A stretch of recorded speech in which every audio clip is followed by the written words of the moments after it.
paling tidak ada 6 penulis di abad pertama yang bicara tentang penyaliban Yesus. Di abad pertama atau awal abad kedua, katakanlah seperti itu. Yang pertama adalah Flavius Josephus, seorang ahli sejarah Yahudi yang menulis kira-kira tahun 95 Masehi. Kedua adalah Cornelius Tacitus. Dia adalah seorang ahli hukum dan senator Roma yang menulis kira-kira tahun 90. Kemudian Mara ben Serapion, kemudian catatan Talmud khususnya traktat Sanhedrin, kemudian seorang satiris Yunani yang bernama Lucianus dari Samosata, dan seorang penulis lagi yang namanya Suetonius. Itu sumber primer karena ditulis langsung oleh tangan pertama. Dan yang kedua, sumber sekunder, catatan tentang adanya kegelapan yang meliputi negeri Israel waktu itu, khususnya kota Yerusalem, pada waktu penyaliban Yesus. Itu ditulis oleh seorang yang bernama Talus dan Plegon. Tetapi karena kita tidak mendapati langsung tulisannya dia, tapi kutipannya dari penulis lain, maka kita sebut sumber sekunder. Kita akan bisa meneliti satu demi satu sumber itu. Yang pertama adalah tulisan Flavius Josephus yang berjudul Sejarah Kuno Bangsa Yahudi. Ini terbitan dari Loeb Classical Library yang ditulis di dalam bahasa Yunani berdampingan dengan bahasa Inggris terjemahannya. Nah, buku ini merupakan salah satu terbitan naskah-naskah klasik yang bisa dengan mudah diakses dan dicari ya. Dalam buku ke-18 chapter ketiga ya, Josephus itu kira-kira menulis seperti ini. Kalau diterjemahkan, pada zaman itu tampillah Yesus, seorang yang bijaksana, jika boleh disebut manusia, katanya. Dia melakukan perbuatan-perbuatan ajaib dan menjadi guru bagi mereka yang gemar mencari berbagai kebenaran. Dia mengumpulkan para pengikutnya dari kalangan Yahudi dan non-Yahudi. Dia adalah Kristus. Pilatus telah menjatuhkan hukuman mati di kayu salib kepadanya atas desakan para pemimpin agama kita, maksudnya orang-orang Yahudi. Tetapi mereka yang tetap mengasihinya tidak pernah meninggalkan dia, sebab dia menampakkan diri kepada mereka pada hari ketiga dalam keadaan hidup kembali, seperti nabi-nabi telah menubuatkan hal itu, dan beribu-ribu perbuatan ajaib mengenai dia. Golongan yang disebut berdasarkan namanya, yaitu Kristen, masih hidup sampai hari ini. Nah, saudara-saudara, saya harus sampaikan bahwa tulisan Josephus ini beberapa frasa itu diragukan. Ini harus kita bicarakan fair. Tetapi potonglah frasa yang diragukan itu. Tetap Yesus disalib. Karena apa? Karena frasa yang lain, sebagian dari tulisan itu tetap tidak diragukan oleh sejarawan manapun, bahwa dia telah disalibkan pada masa pemerintahan Pontius Pilatus. Nah, kata-kata yang diragukan itu adalah kata-kata dia adalah Kristus. Mungkinkah Josephus seorang Yahudi mengaku Yesus adalah Kristus? Bukankah orang Yahudi menolak kemesiasan Yesus? Jadi ungkapan ini diragukan oleh para sejarawan. Ungkapan ini tertulis di dalam naskah Yunani ini adalah Ho Christos autos in. Ho Christos autos in, dia adalah Kristus. Kemudian pada tahun 1971, seorang yang bernama Ribka Dukar dari Hebrew University, dan artikelnya itu dimuat dalam sebuah publikasi yang berjudul An Arabic Version of the Testimonium Flavianum and its implication. Dia menemukan ada naskah Arab, terjemahan dari Abba Agabius, ya, dalam bukunya yang berjudul Kitabul Unwan, yang memuat versi Arab dari karya Yosefus ini. Dan versi Arab itu merupakan terjemahan dari bahasa aslinya, yaitu bahasa Aramaik. Nah, menariknya dalam temuan ini bahwa naskah-naskah yang diragukan oleh para ahli modern itu tidak terdapat di sana. Nah, salah satunya adalah ungkapan Ho Christos autos in. Dalam naskah Aramaik itu disebutkan dengan kata lain, mungkin saja dia adalah Mesias. Lalu diterjemahkan dalam bahasa Arab, fala alla huwal masih, mungkin saja dia adalah Mesias.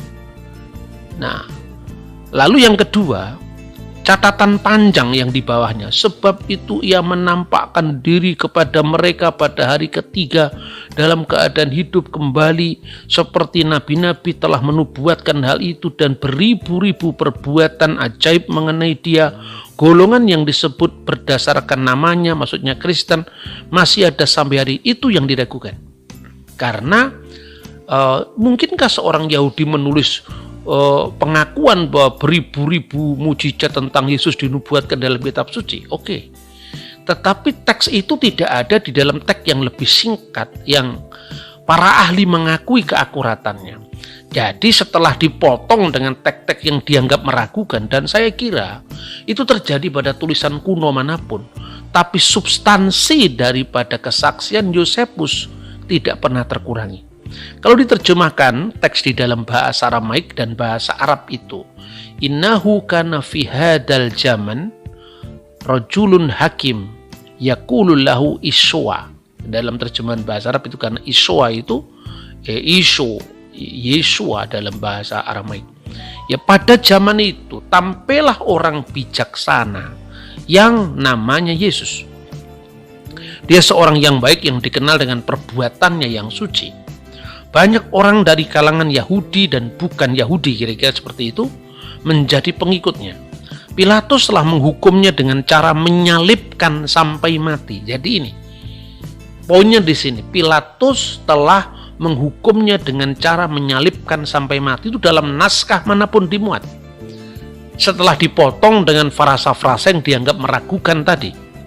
Dan mereka yang menjadi muridnya tidak pernah mundur untuk terus menjadi murid-muridnya.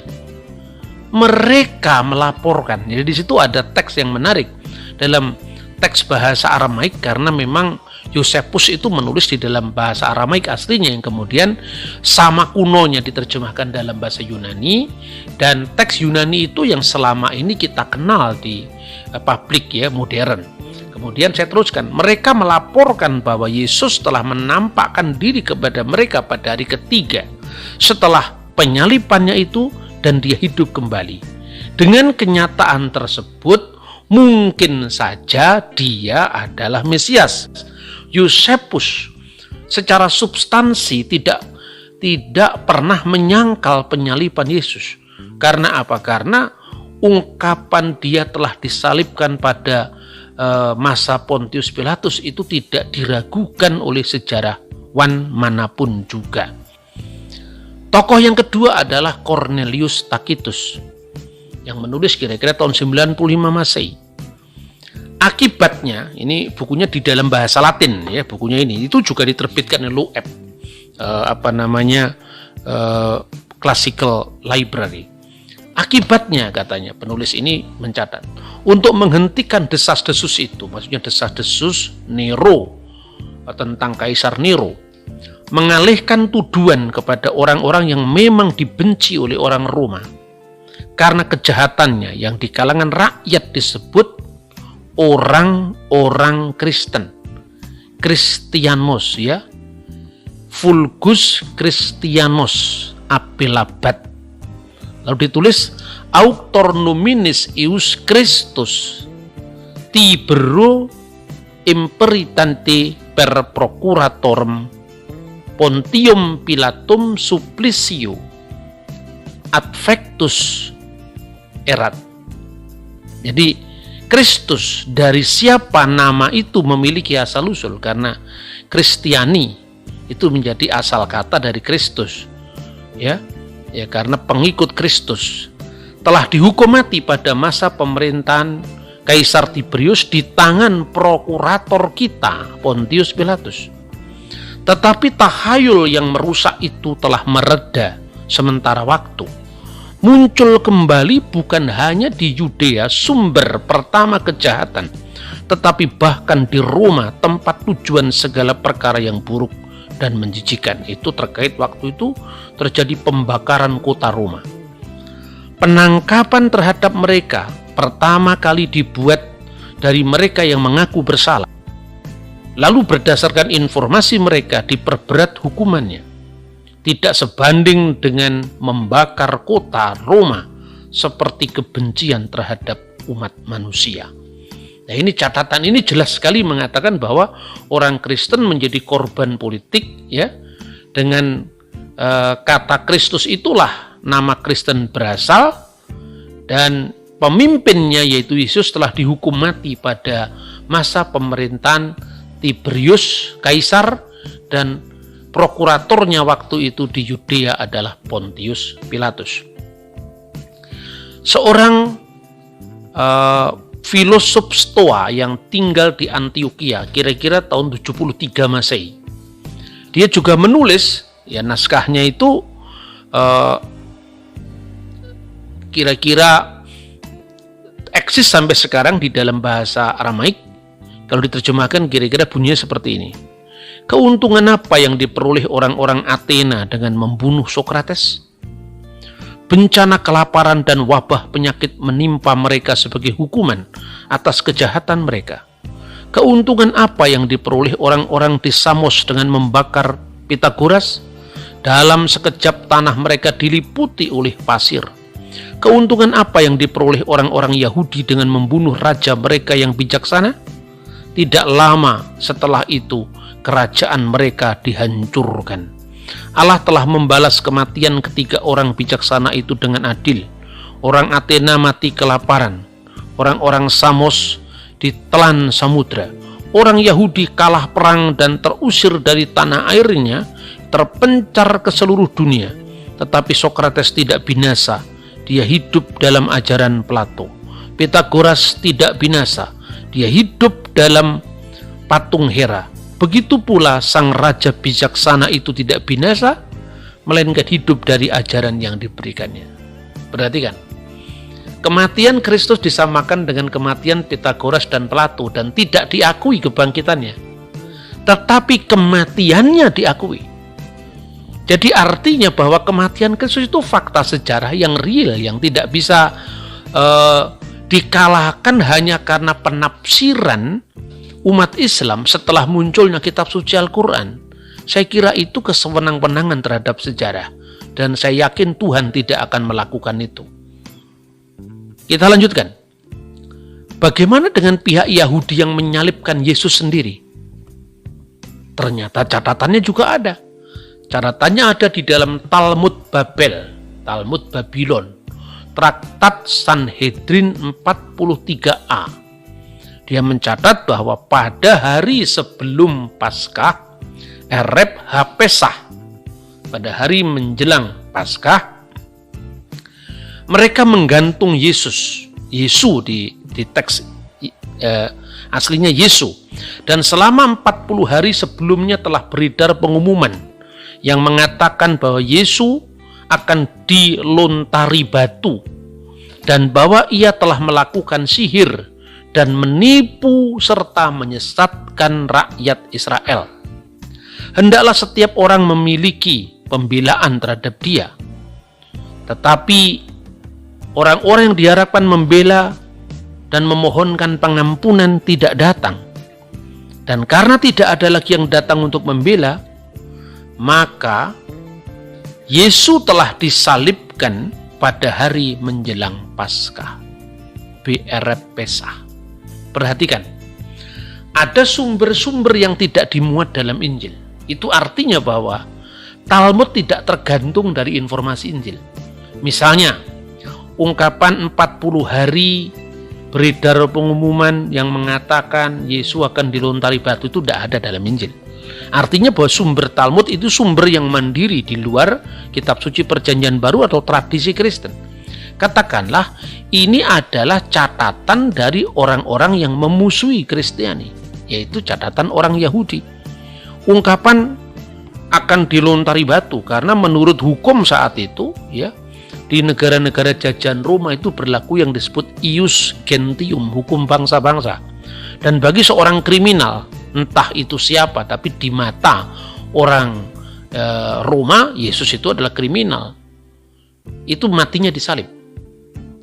Tetapi apabila dia dihukum secara Yahudi, hukum Taurat, putusan Sanhedrin, dilontari batu karena dianggap menghujat Allah. Dan seperti itu. Tetapi karena kasusnya dilimpahkan kepada Roma, maka Yesus tidak lagi dilontari batu, tetapi digantung. Nah, kata salib stauro tidak ada dalam teks Yahudi. Yang ada adalah digantung. Maka Yesus disebut hatalui, dia yang digantung. Ini secara pasti mendokumentasikan fakta bahwa Yesus disalib. Dan ini dicatat oleh orang Yahudi sendiri. Saya yakin ketika orang Yahudi di saat lahirnya Islam mengatakan bahwa mereka telah membunuh Al-Masih Isa putra Maryam. Wa qaulihim inna qatalnal Masih. Kami telah membunuh Al-Masih putra Maryam, Rasul Allah itu. Itu menunjukkan bahwa apa? Bahwa sesungguhnya fakta penyalipan itu tidak bisa disangkal, karena itu fakta sejarah. Kemudian Suetonius itu menulis buku yang berjudul The Life of the 12 Caesar. Buku ini sudah diterjemahkan dalam bahasa Indonesia. Ya, ditulis kira-kira tahun 120 Masehi. Di mana di sana disebutkan bahwa karena orang-orang Yahudi terus-menerus membuat gangguan atas dorongan Kristus, ia mengusir mereka dari Roma. Artinya setelah zaman Kristen, atas dorongan ajaran Kristus itu orang Yahudi telah mengusir mereka dari Roma.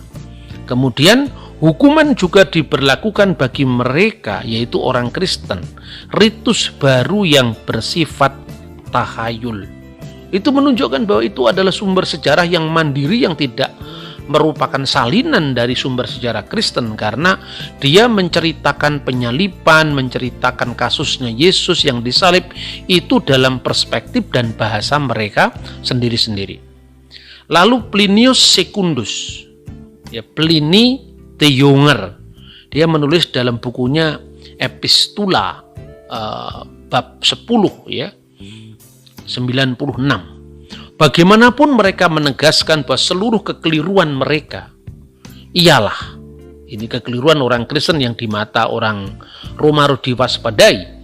Mereka biasa berkumpul setiap menjelang fajar pada hari yang telah ditetapkan, ketika secara bergantian mereka menyanyikan bait-bait himne kepada Kristus seperti kepada dewa.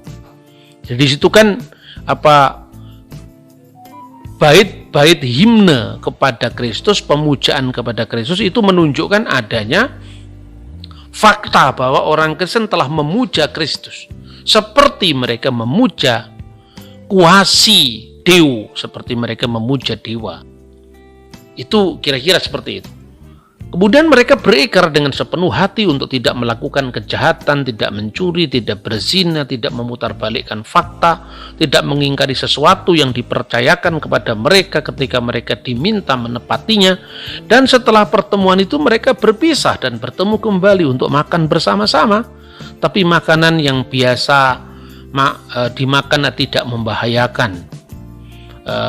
Mereka telah meninggalkan kebiasaan ini setelah saya umumkan dekret ini, yaitu dekret yang melarang semua perkumpulan politik sesuai dengan perintahmu, wahai yang mulia. Jadi Plinius Secundus itu melaporkan pada pimpinannya hasil investigasinya terhadap orang Kristen yang saat itu sering melakukan pertemuan di hari Minggu. Kenapa pertemuan di hari Minggu? Ya, karena itu adalah hari kebangkitan Kristus dan mereka memanjatkan himne kepada Kristus seperti itu dilakukannya terhadap dewa. Nah, saudara-saudara, masih ada satu, yaitu Lucianus dari Samosata dalam bukunya yang berjudul Peregrimus 11. Dia paling akhir dari urutan penulis-penulis yang saya sebut tadi, kira-kira menulis tahun 170 Masehi. Tapi intinya bahwa dia seorang seorang satiris yang sangat anti-Kristen dan mengejek kekristenan itu sebagai agama rakyat yang bodoh. Di mana di situ dengan sangat keras dia mengatakan bahwa orang Kristen itu, kaum Kristen itu seperti kamu tahu menyembah seorang pria. Sampai hari ini tokoh terkemuka yang memperkenalkan ritus baru, penyembahan baru yang disalibkan karena alasan itu. Akhirnya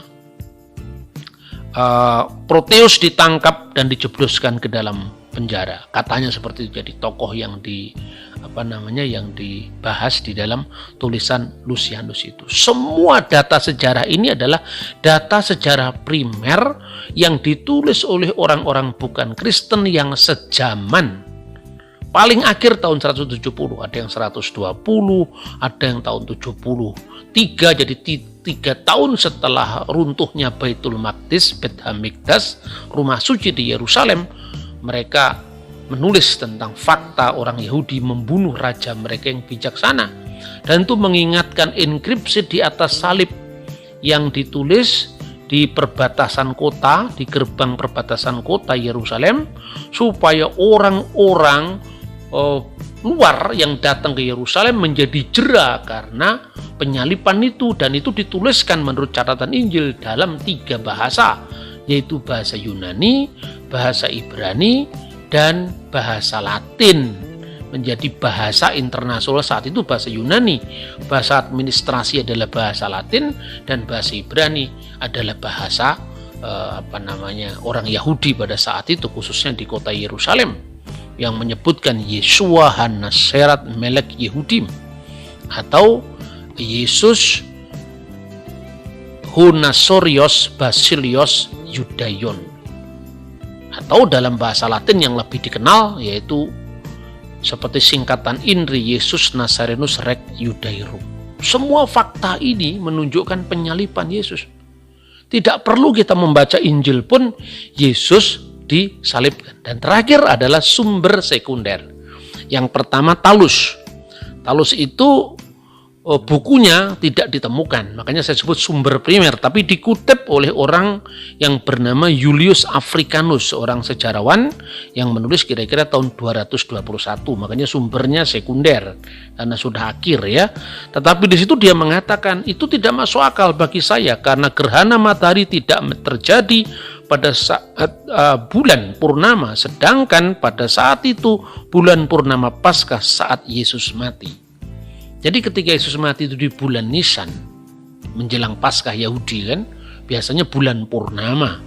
Tidak mungkin gerhana matahari muncul pada saat bulan purnama, katanya Julius Africanus. Artinya apa? Orang-orang non-Kristen saat itu mengejek bahwa terjadinya kegelapan yang meliputi kota Yerusalem itu fenomena alam biasa, itu gerhana matahari. Lalu yang kedua Plegon. Plegon itu dicatat oleh seorang penulis dari Alexandria namanya Origenes dari Alexandria. Dia mengatakan agaknya Yesus disalibkan pada masa pemerintahan Kaisar Tiberius. Saat terjadinya peristiwa itu, gerhana matahari dan gempa bumi yang besar, dan saya kira Plegon yang telah menuliskan kejadian-kejadian itu dalam bukunya. Jadi sekali lagi, tanpa membaca Injil pun Yesus disalib. Kita tidak usah mau saling silang pendapat tentang tafsir A, tafsir B, tafsir C, itu tidak punya nilai sejarah. Karena semua sejarah baik primer maupun sekunder pada masa yang sama dan berdekatan itu mengatakan Yesus telah disalibkan, dan mendasari kredo gereja yang menderita di bawah pemerintahan Pontius Pilatus, mati dan disalibkan. Dan iman Kristen meyakini, dan itu juga keyakinan yang kemudian diabadikan oleh komentar orang-orang di luar Kristen. Mereka melaporkan pada hari ketiga Yesus telah bangkit kembali.